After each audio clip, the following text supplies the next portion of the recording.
Biafra, superstars, media. My people, Lord have mercy. My people. My people now how on a day I say good morning, good afternoon, good evening, good night, depending on when you listen to the sound of my voice. This is the Biafra Superstars Media and I'm holding it down. I say may God bless Biafra and may God bless His Excellency Oyendo Mazenam Dekano. May God bless, may God bless, may God bless, may God bless, may God bless, may God bless, may God bless His Excellency, the Prime Minister of the Biafra Republic Government in Exile. His Excellency, ESN Ekpa Simon Njoku, for the job Simon is doing. Simon, I want to say we thank you, we appreciate you, we love you, because we know in your hands Biafra has come.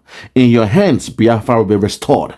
And in your hands, now that Biafra has come, the people of Biafra must rejoice. When I say the people, I mean the men, the women, the children, the old, the young, the sick, the poor, the mild, the gentle, the civilized and uncivilized, those born in Biafra and those born in the bite of Biafra. We shall all come together under one voice, under one accord, under one union, and scream for hallelujah day, the day that God has made. Biafra has come. USB, the United States of Biafra. We have come. Trump, we are coming. America has invited us to come for the inauguration of Trump as he assumes office. Oh, what a happy day. We thank you, Trump. We thank you, America. Above all, I say, may God bless Her Excellency, the Deputy Prime Minister of the United States of Biafra, Her Excellency, Dr. Ngozi Orabueze. Madam, we love you, we appreciate you, we thank you. Madam, uneasy lies the hair that wears the crown, but so far so good. You are doing an amazing job. Madam, for that we say we thank you and keep on pushing on. Lord have mercy. My people, today, I want this one to get to the desk of the Finnish president, Alexander Stubb. He must hear this one. I am coming on two perspectives. The first perspective, for those who say Simon Ekpa is the problem, those who said that Simon Ekpa was the end all and be all of all the problems, the atrocities, the killing in the so-called Southeast, a region of Biafra. Today, I want you to hear from the stakeholders, those who are of high repute. Hear them speak about the situations in the Southeast. You will hear from the interviewer who was trying to put words in the mouth of this gentleman. But we thank God, this man with his supreme wisdom, he was able to curtail the interviewer and said, give me the chance to present my own analysis based on my own assumptions. You will hear it. On the other aspect, I want us to draw the president of Finland, Alexander Stubb. He must see what the Nigerian government is doing to the military of Biafrans. Some of the Igbos and some of the Yorubas and the Middle Belt. Some of the Biafrans that chose to join the Nigerian military. I want you to hear what they did to them when they were sent to go and fight the so-called Boko Haram, but they were not given the ammunitions to support themselves. At the end, because we are men of pride, men of valor, they came out and said, you have not given us the equipment to match the firepowers of Boko Haram, ISIS, ISWAP, and the rest of them. Instead, the Nigerian government, they came up with a military marshal and they sentenced all those men to death. I repeat, not giving them the firepower to match that of the so-called terrorists, the enemies who were brought into Nigeria. Now you know that they were brought into Nigeria to do a job. That is why they were not given the Christian so-called soldiers, the Nigerian Christian soldiers sent to go and fight Boko Haram. This must marinate in the mind of the Finnish president. Dear Alexander Stubb, what you will see today will blow your mind. That some Christian soldiers sent to the Islamic area of Nigeria to go and, confront the so-called Boko Haram, ISIS, ISWAP, Lukarawa, and the rest of them. When they went there, they didn't give them enough ammunition to match the firepowers of Boko Haram. These soldiers, being men of pride, men who left their family and children, their spouses back home, they demanded, from the artilleries, what they have in the artilleries, give us the right equipment, give us the right machineries to fight the enemy. The Nigerian military government, they refused because they didn't want them to have a one-up over Boko Haram. They never wanted them to win the war against Boko Haram. Instead, they refused to give them the ammunitions to fight and defend themselves. So when these men chose not to go to the battleground without, the proper gear, they decided to put them and said they will go and meet their maker. They were sentenced to death, firing squad. But we thank God that one of the highly revered, legal men in America and also in Nigeria, the one they call Femi Falana, he did a good job by coming out to speak, and he was able to fight for so many years. At the end, these men were given 10 years in jail. Think about that. 10 years in jail for refusing to go and kill yourself in the battleground. This is what they do to the Christian soldiers who choose to join the Nigerian military. Alexander Stubb, you must lend me your ears. I will present to you what is happening in Nigeria. They told you Simon Ekpa was the problem in the so-called Southeast. They said Simon Ekpa was the killer of his people in the Southeast. Today, you must listen to the man, a man who is highly revered, who has spoken out, who has spoken truth to power. Listen to the analysis of this gentleman you're about to hear, where he will tell you exactly who are responsible for the mayhem, the atrocities, the killings, the genocide happening in the Southeast. Mr. Alexander Stubb, lend me your ears as I start this presentation. Thank you. Lend me your ears.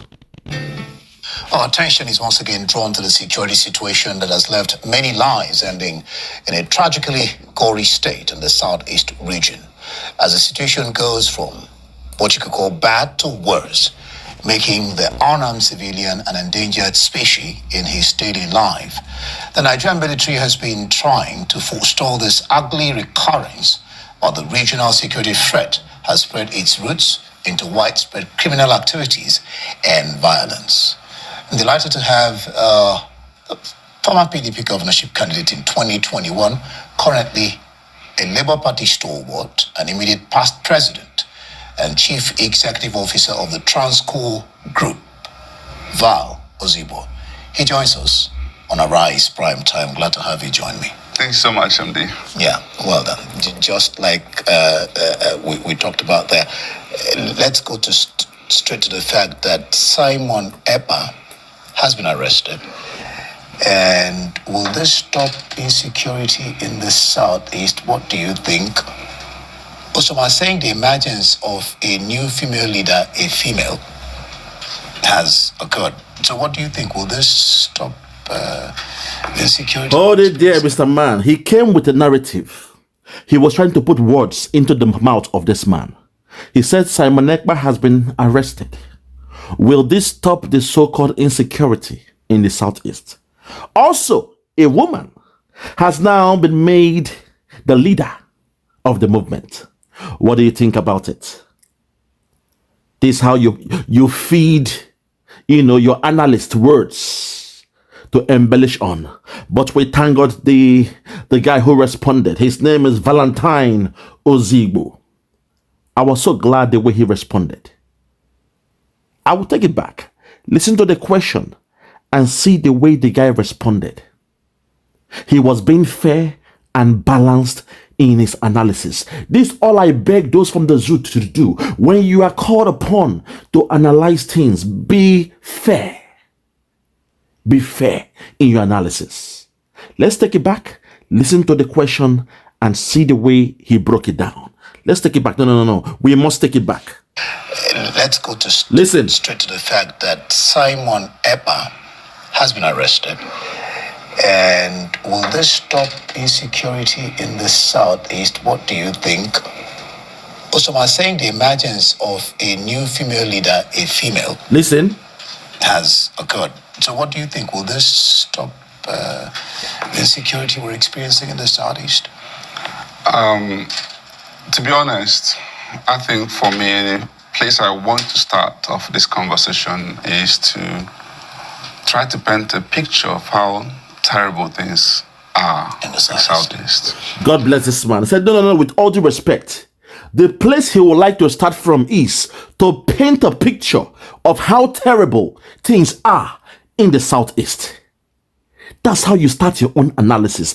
Don't allow them to feed, to spoon feed you the lies and get you in an entrapment. He said, no. With all due respect, allow me to come with my own analysis to paint a picture. Look at it in a holistic way. Paint a picture of what is really happening in the Southeast. That tells you this man understands the problem in the Southeast. It means this man is not foolish enough to assume that one man enjoying his life, living the best of life, living his life in a developed country in Finland can be responsible for the nonsense happening in the Southeast. Listen to his own analysis. How he started. For the last time, I will interrupt, then I'll stop the interruption.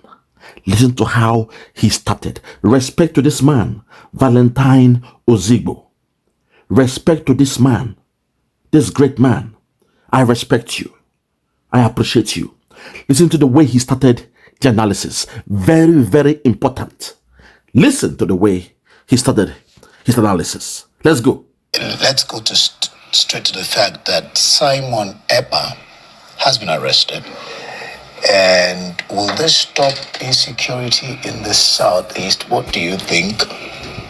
Some are saying the emergence of a new female leader, a female, has occurred. So what do you think? Will this stop the insecurity we're experiencing in the Southeast? To be honest, I think for me, the place I want to start off this conversation is to try to paint a picture of how terrible things are in the Southeast. Listen. I was reading a report recently by a group of NGOs and authored by one Emeka Umeagbalasi and his colleagues, and they documented a lot of atrocities that have happened in the entire Southeast, where in their reckoning, over 65,000 people had been victims of kidnapping and what have you, and over 32,000 deaths from different, whether state actors and non-state actors. And all of these things tell you the level of deterioration we've suffered. And what is saddening is what has happened even in recent time, particularly in my own dear state, Anambra, where nobody's spared. Archbishops are not spared. House of Assembly members not spared. Reverend fathers, reverend sisters, lawyers, nobody's spared. This is just a matter of who's going to be the next victim. And when this happens, there is not even any hope in sight, no rescue in sight. It's just when the criminals decide to leave you off, if they decide to murder you or sell your body parts, it's their decision. And they do this unchecked. There's no threat of, we're going to be arrested, nothing like that. They can spend a whole 30 minutes, 1 hour in an incident, and this is how bad it's become. And so when we're now going to go into the root cause of this, I don't think it's appropriate to just, if you want to make it fun, go into the root cause of this. Listen. I don't think it's appropriate to just coalesce it into IPOB activities, because that's what your question is tending to suggest. Hold it there.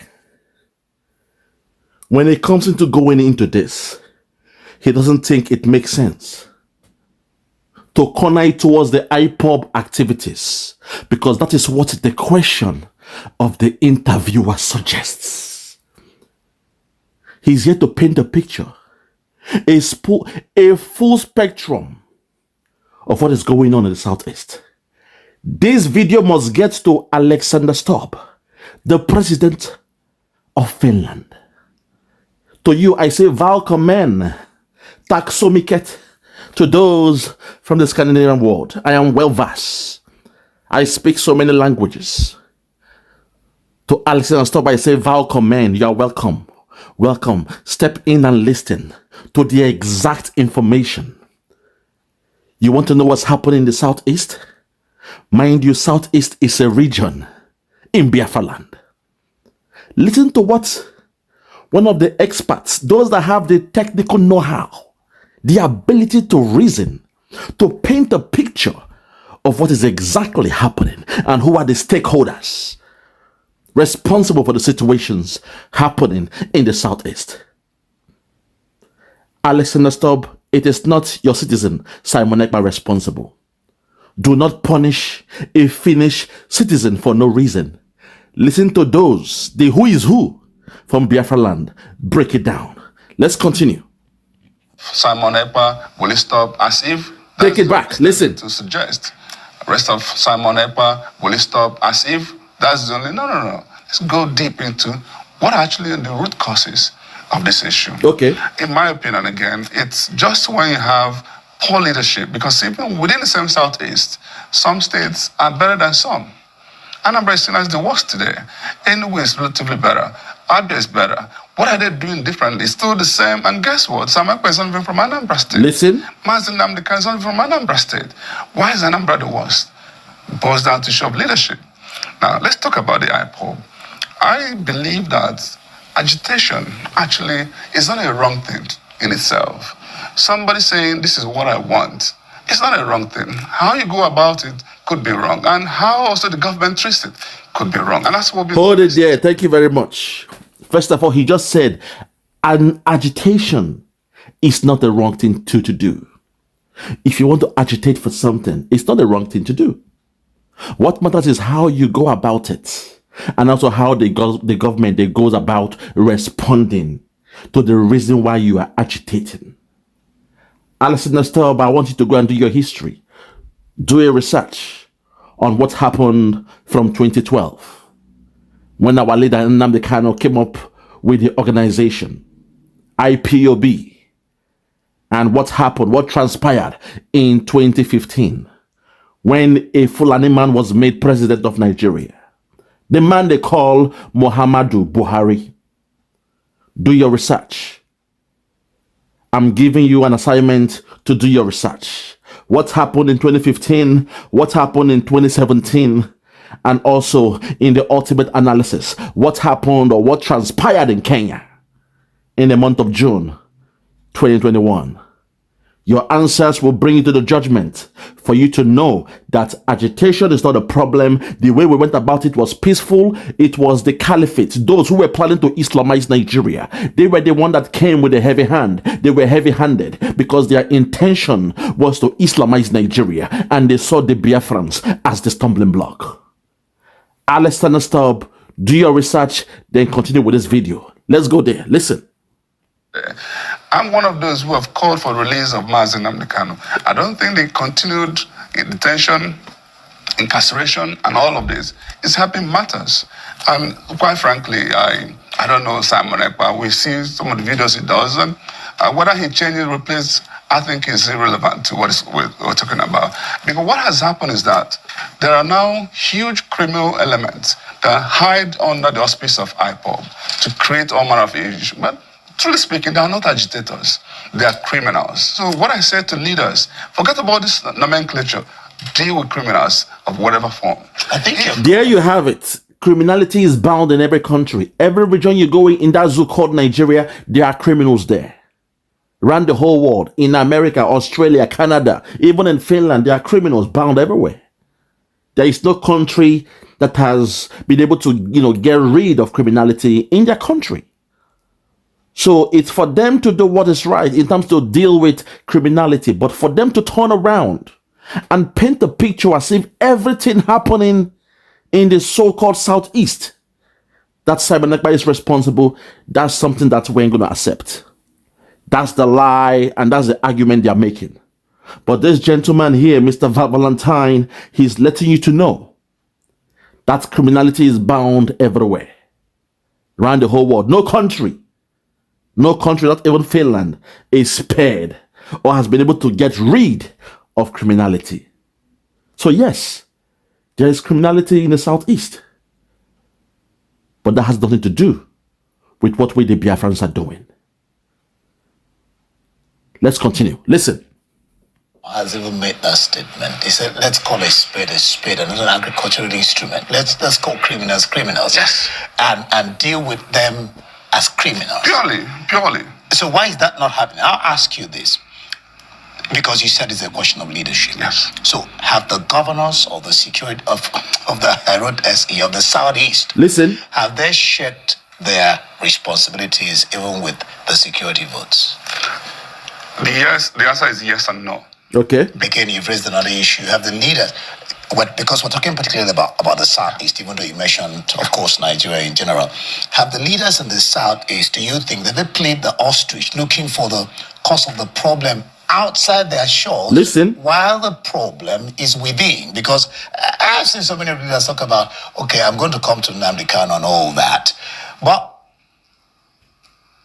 don't you think they've played the ostrich, begging the issue, looking for,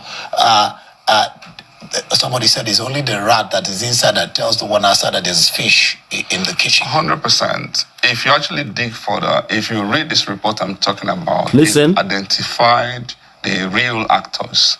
You will see the one that are external influence. You also see the one internal influence. A lot of the things happening are actually being created and caused by also the people of Anambra State. Listen. We're not talking only about Anambra State. I'm just using, the same way. If you go to Imo, you go to Ebonyi, you go Abia, to Abia, you see those cases, because what you even find is that simple intelligence.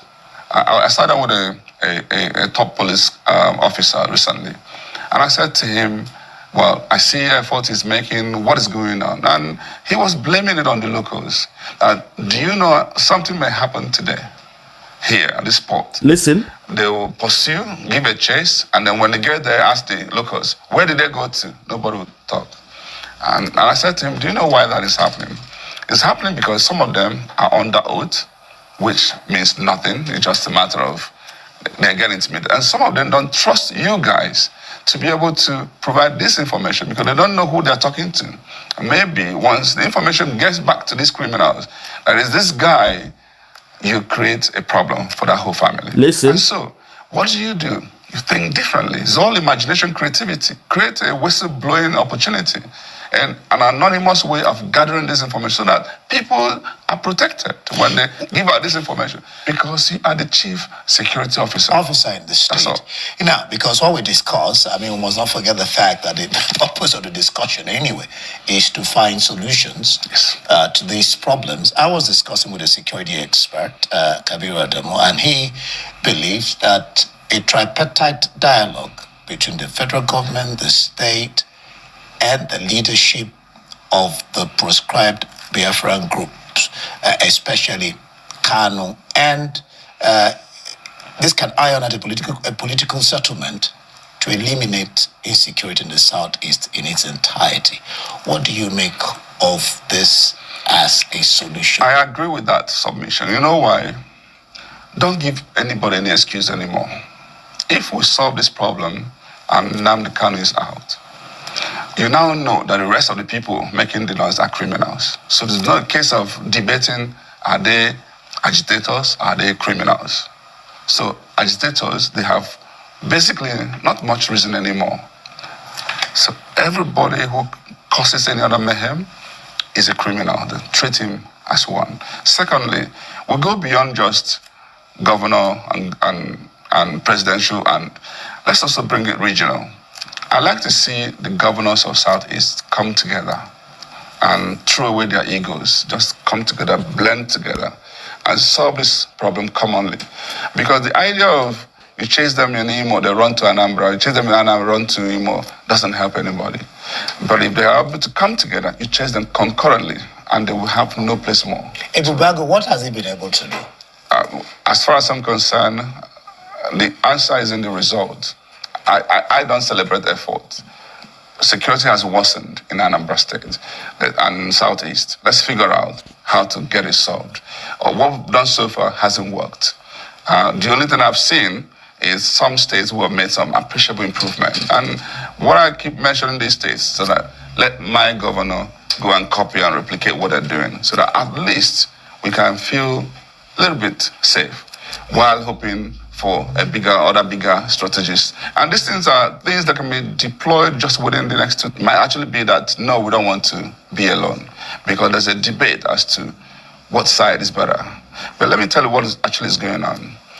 sometimes you actually don't blame the agitator because there's enough to agitate in this country. Listen. I mean, what is even worse is that things are this bad and there's a conspiracy of silence. Listen. Among the elite and people like you, the journalists. Nothing. You say nothing, do nothing. We're doing something. That's what we're doing. They say nothing and do nothing. The zoo journalists. That's the problem. I don't blame them. I know they are not free in Nigeria. They don't have the freedom of speech. Even the journalists, they don't have the freedom to carry out their program the way they intended to.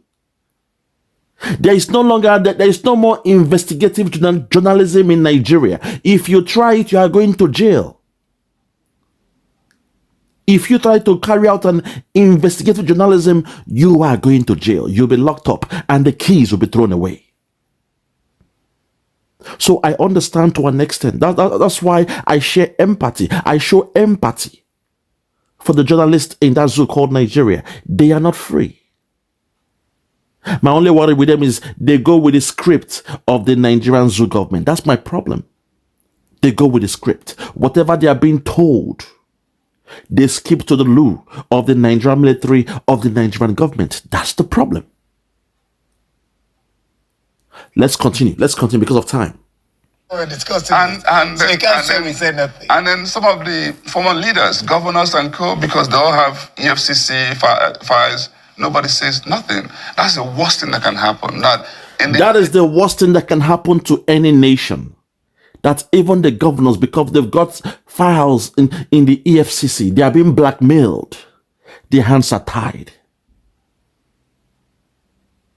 Technically speaking, their hands are tied. Once they speak out, before you know it, they are being invited.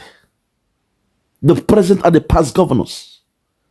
This is the problem in Nigeria, which was why we said enough is enough. We Biafrans living in the Western world, we said enough is enough. We cannot be living a clean lifestyle, a healthy lifestyle in the Western world, and whenever we come back to our land, we are living like servitudes. That's not possible.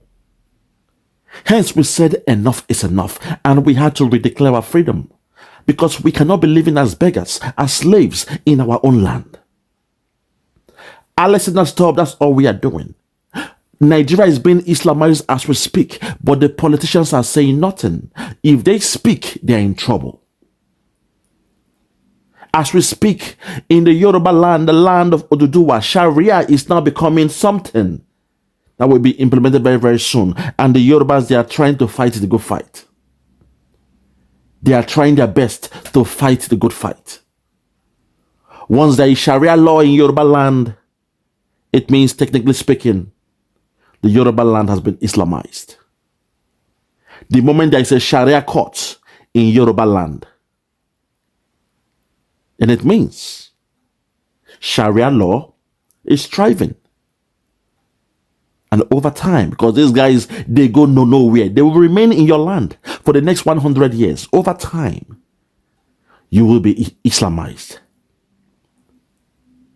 That's the way they roll.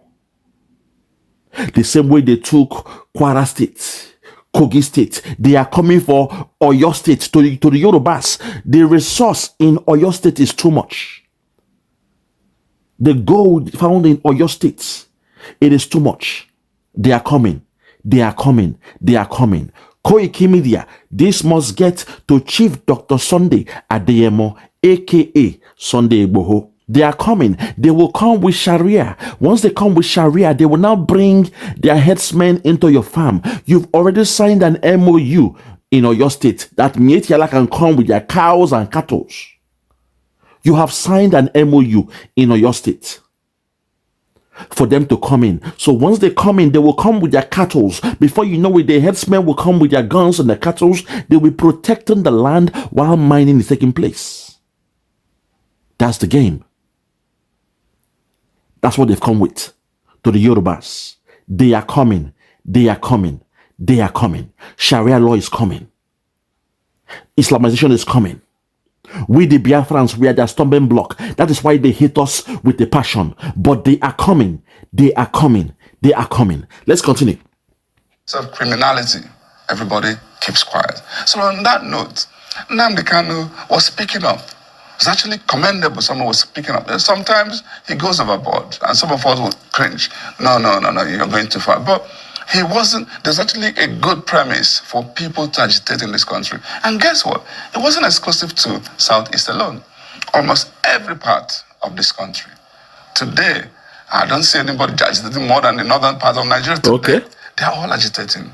But how do they do that? Some do that in the quietness of their home, and we've got to hold leadership accountable if we want a functional democracy.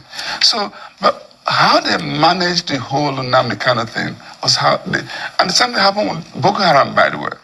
When these things happen, deal with these issues, engage, dialogue, sit down and, guy, what is going on? Why are you doing this? Okay, see what we're going to do. Don't worry. Give hope, inspire people.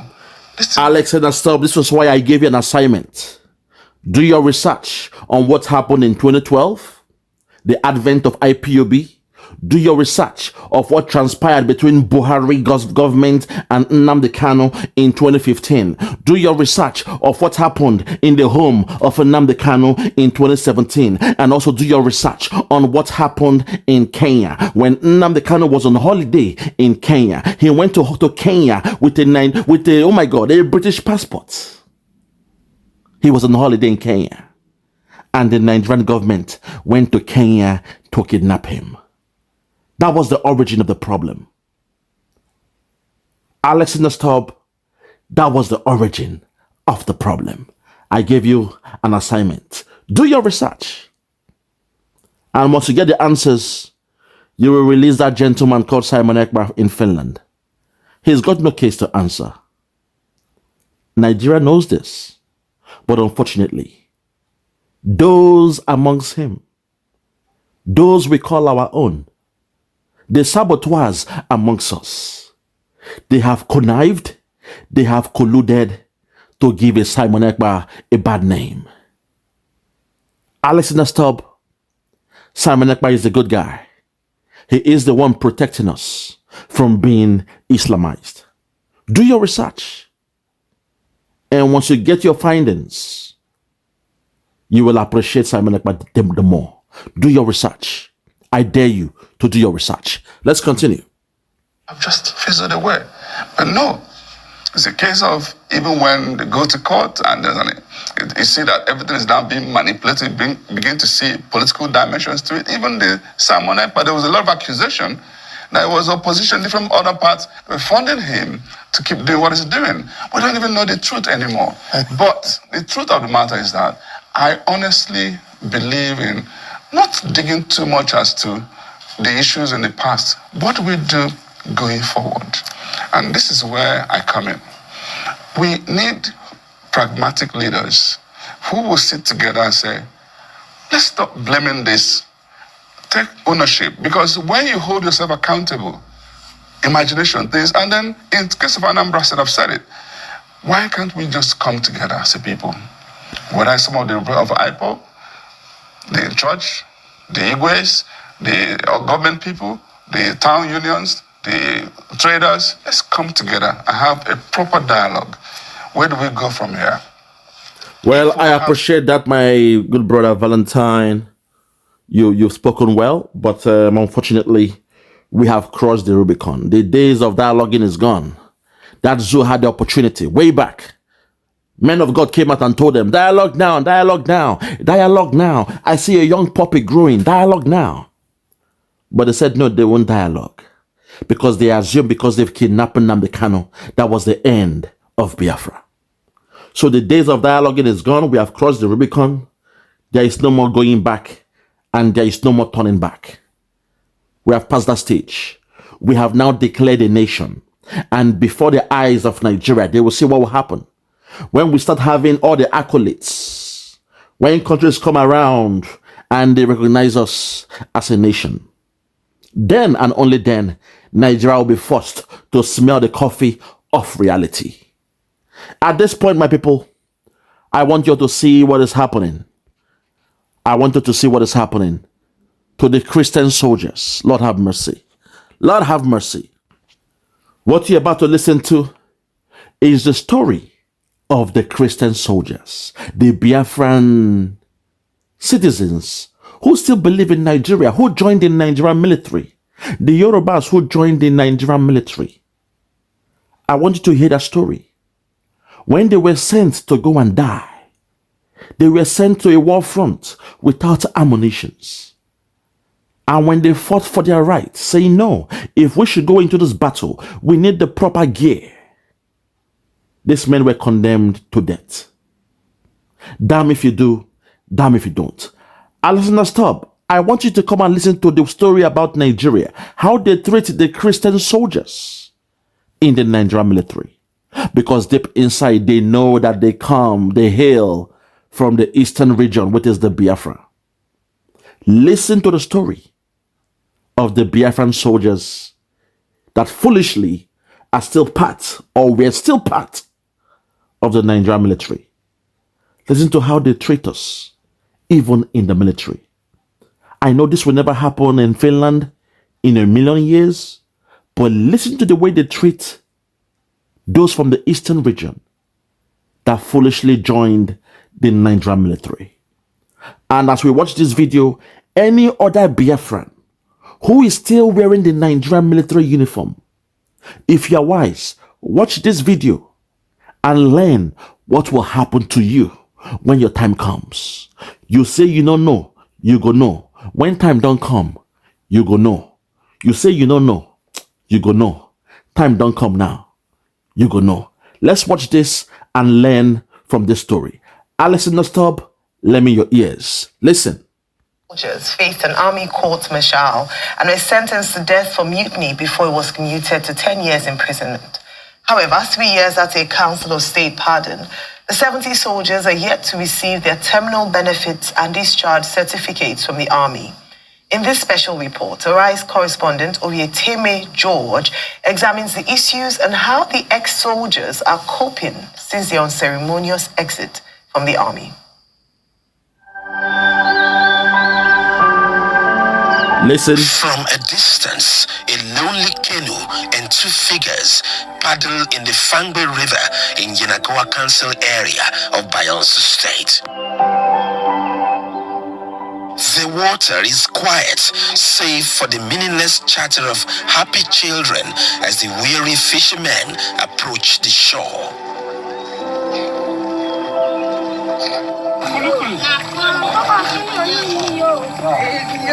I meet Endurance Kulukulu at the waterfront of his community.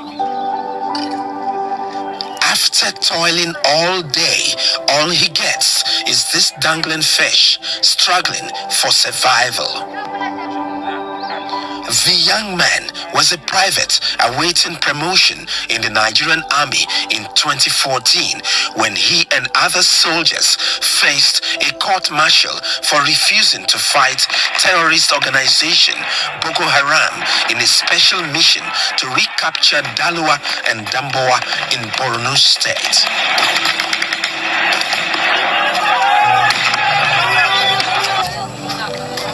Endurance Kulukulu is willing to share his experience with me and, of course, that painful disengagement from the Nigerian army. Went to Damboa, Goza, Polka, Atagara, Gava 1, Gava 2, all those places we walk around. We went to Gamburugala, Meduguri, Mariti, close to Shad. We have been dealing with them, not on the equipment that they did not give to us to go and fight. So what we use is only ELOS. What we need before is APC. I'm alive today, I'm even thanking God. We entered in an ambush. We lost about 21 men. 2 by 19 is what we lost that day.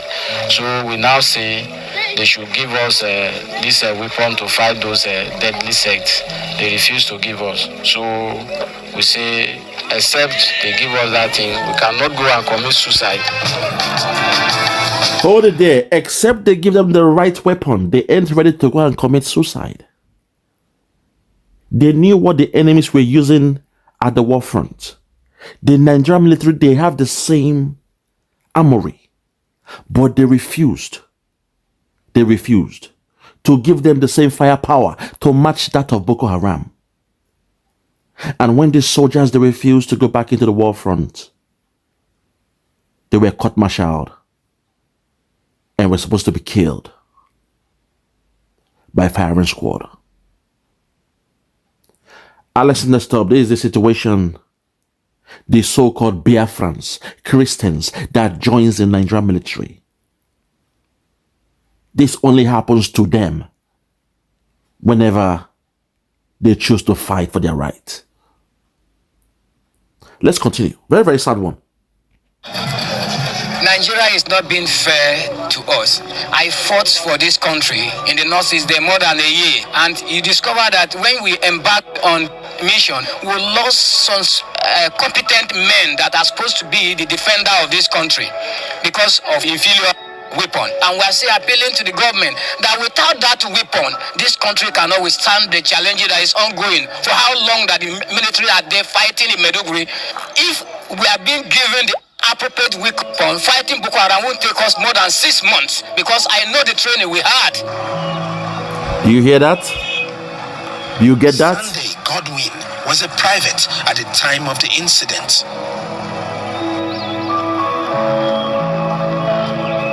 Now a pastor, he lives in a remote part of one of the southwestern states of the country.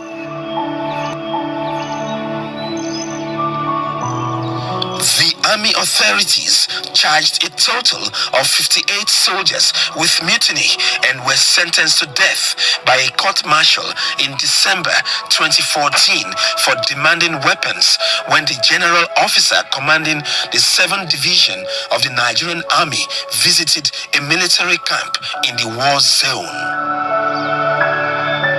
12 soldiers were earlier convicted and sentenced to death in September of the same month, raising the Hold it there. These are all Biafrans you are seeing all across the eastern region.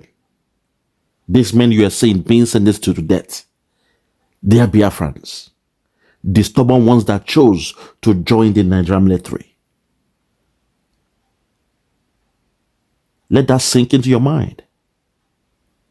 Let that sink into your mind, body, and soul.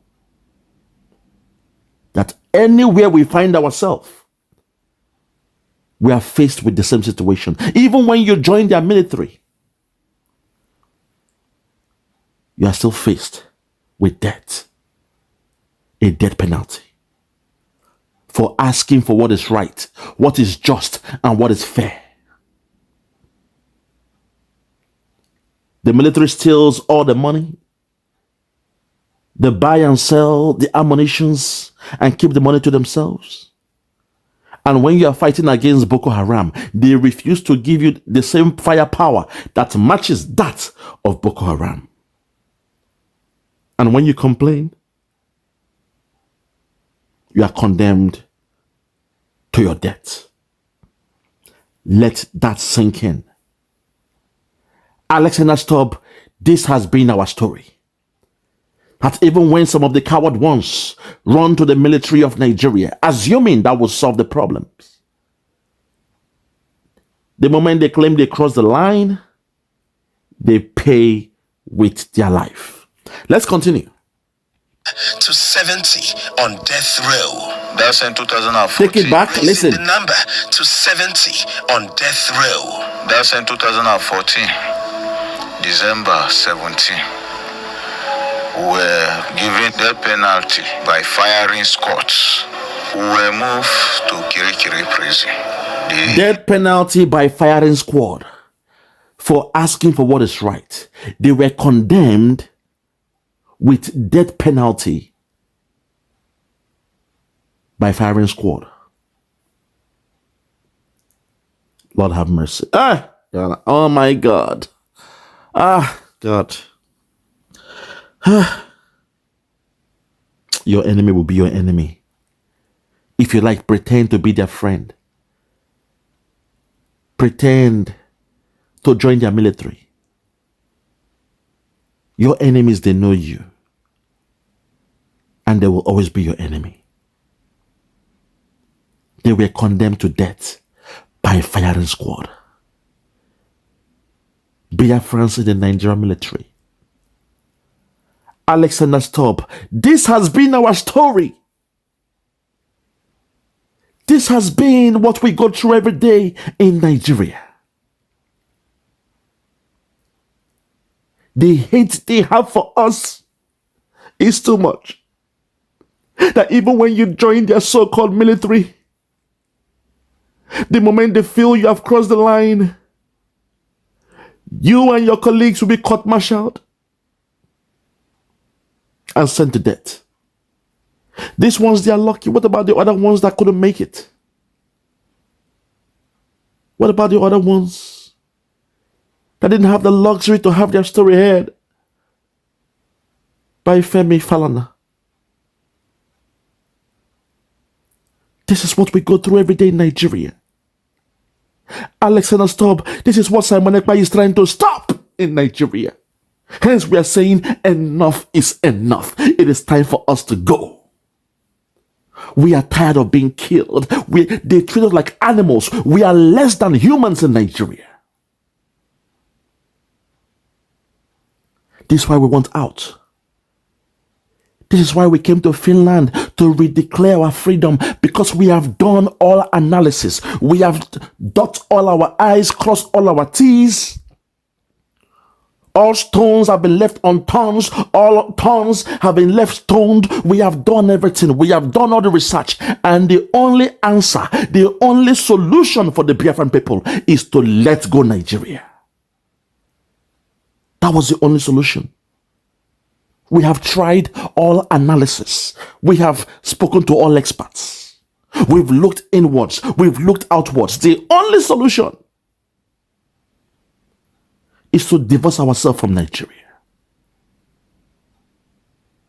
Hence, we came to Finland on the 29th of November to redeclare Biafra. Alexander Stubb, your same country, Finland, you did it when Russia was humiliating the people of Finland. You rose up as men and fought for your freedom.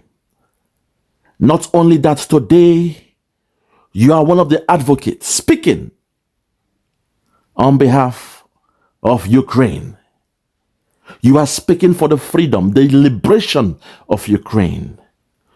You are speaking to NATO to make sure Ukraine is well armed to match the firepowers of Russia. And let's now stop. The same freedom you want for Ukraine is the same freedom our Prime Minister Simon Ekpa is seeking for the people of Biafra. If it is good for the goose, it is good for the gander. If it is good for the people of Ukraine to have freedom, it is also good for the people of Biafra to enjoy freedom. Hence, we call upon you, because Finland has been a friend of Biafra. The national anthem of Biafra was composed by a Finnish man. Even the time of the Biafran War, when the children of Biafra were going through kwashoko, Finland spoke to their children, made them to see pictures of the Biafran children that were hungry. And because of that, your children became disciplined to complete or finish their food and not throw away foods. It was a sign of discipline, showing them the pictures, the videos of children in Biafra suffering kwashoko, helped to instill discipline in the children of Finland. Up to an extent that some children, they chose to give. They gave their lunch money in Finland to support the children, the starving children of Biafra. Alexander Stubb, it is no mistake that from Finland came a man who rose up to the occasion to liberate the people of Biafra. From Finland came a man who was able to invite the whole Biafrans all across the world to assemble in Finland, in Latin Finland, to redeclare Biafra. Alexander Stubb, Finland has a special place in the heart of Biafra. Do not allow Nigeria, a third world country, a criminally corrupt country, to taint the image, the reputation of Finland. Thank you very much, Alexander Stubb, and I am confident this video will get to you.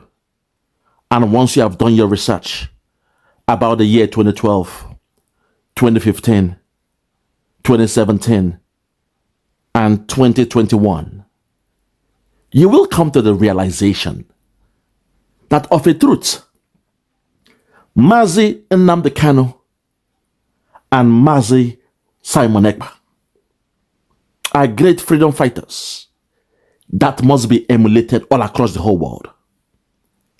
Thank you very much for listening to this video, and I thank you on behalf of the people of Biafra. Thank you, and God bless.